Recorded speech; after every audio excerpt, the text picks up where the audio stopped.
Welcome out to another one of our Athlete of the Week interviews, kind of winding down the school year, which means we're into the spring sports, and that means we get back to rodeo. Rayne Grant was an Athlete of the Week last year and gets started off on the right foot. First of all, opening rodeo, Rayne, you go off and you take the Barrels Championship, and that's been really your strongest event this year. How'd it feel? Yeah, it felt really good. I had a little bit of a slower run in the first round. Like you said, I came back 8th in the long round, and then I knew I had to make a strong run in the short round, and my horse ran good and it did what I needed to do to get the win. Now, in the short round, you ended up going second, and I know they do drag after every 5, but did it help going when the dirt was a little bit more packed? It did, yeah.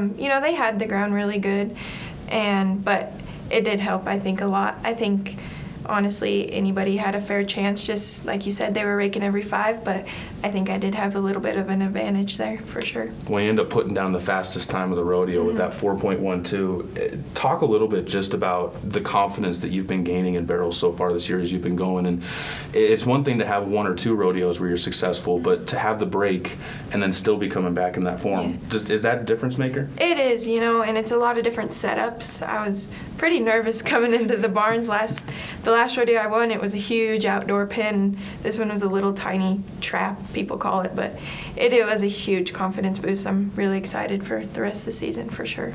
Second time through as well for you now when it talks about the CRMR, and is it easier now that you have a bit more familiarity with some of the pens, what you're going to be getting used to? Because not just that one, but you talk about goats, you talk about breakaway. The setups are so important in those events. It is, yeah. I kind of know what to expect at all the rodeos, how the ground's going to be, how my horse is going to handle it, and it is an advantage for sure to have that experience and go into those next rodeos knowing what to expect. Barrels we focused on so much on the last interview. I don't want to focus too much on that. So we'll focus a little bit more on breakaway and the all-around side of things for you, because breakaway, you're right there in that conversation too. I think you're in the top 10 for sure right now, and you were 5th going into the weekend. Yeah.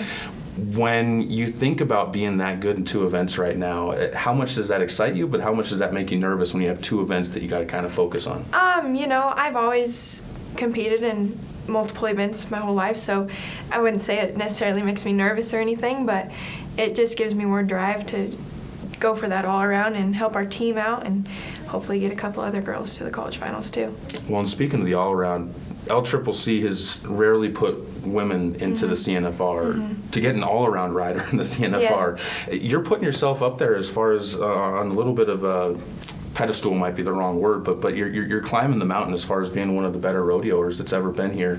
What's that feel like when you start looking back on some of the accomplishments you've had this year? It's really cool. There's a lot of people I owe big thank yous to, our coaches and everything, but they've given me a lot to be able to have this success, but it is really cool. Well, and to be from the area, I mean, you're just up north from Wheatland, and your head rodeo coach is from Wheatland too. So to be from the area and have familiarity with not just the program, but also the people you're working with, how exciting has that been for you to contribute? It is. It's super cool. Everyone's like a family here, and everyone supports everyone, and it's just a really cool region to be around for sure. The team as well, we've talked so much about you, but the team as well is doing good. And I know Vicki is extremely excited about where this team could be. 40 points within UW right now for the 2nd spot. And you guys actually took 2nd in this last rodeo as a team. What's the vibe been like as a group? It's been really cool. We all push each other in practice. Wacy Day, she's a good competitor on the team.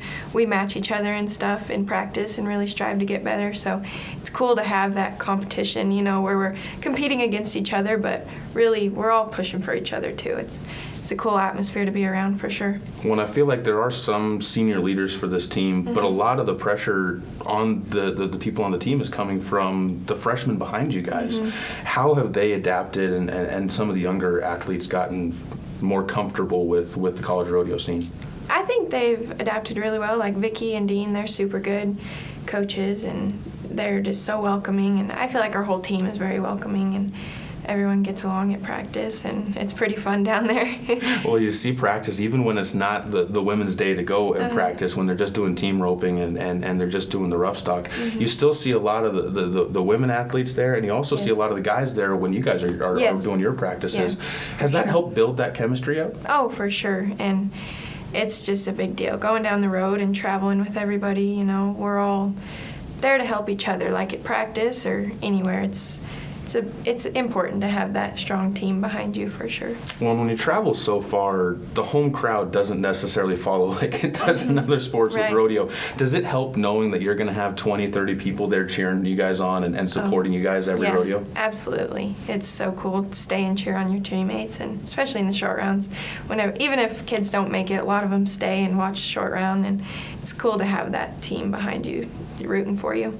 Well, and coming from your freshman year, is it good to kind of see what goes on in the short go, even if you don't necessarily make the short go for those younger athletes? Yeah, absolutely. A lot of our stock, too, will have the same weekends. Like, we'll have the same calves this weekend as we did last weekend in the breakaway. So it's important to watch, the whole rodeo and see how those calves are, and just know what to expect for next weekend. It's all in preparing yourself for next time to do better, even if you don't win.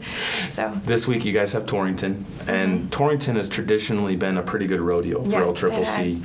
What's nice about that arena? What do you guys like about it? It's just a really nice arena. They do a good job. The whole grounds, the fairgrounds there is nice, and it's a fun atmosphere, big stands, and the perfs are really fun. But yeah, it should be really good. I'm excited. Practice went really good last night, and we should have a strong showing again, hopefully. Wrap it up with this last one. You guys have a break after this next rodeo, and then you kind of make that mad dash to the finish with 3 straight. Is the break going to come at a good time to kind of recollect yourselves for that final push, or would you rather just go straight through it? It kind of depends. I will appreciate the break for sure. I know my horses will take a weekend off. But it's nice kind of, you can regroup some things if things aren't going your way, or kind of come back and put things together, or strive to get better. Even if you are winning, make yourself better. So it's nice to have that week off for sure. Take a little mental break and physical break for horses and yourself for sure. Well, Rayne, it's been awesome to see you having success out there this year and going back to last year. And congrats on being Athlete of the Week. Thank you. Look forward to seeing if you can keep that title for yourself the next couple of weeks as well. Hopefully. But Rayne Grant, Athlete of the Week from the LCCC Women's Rodeo Team.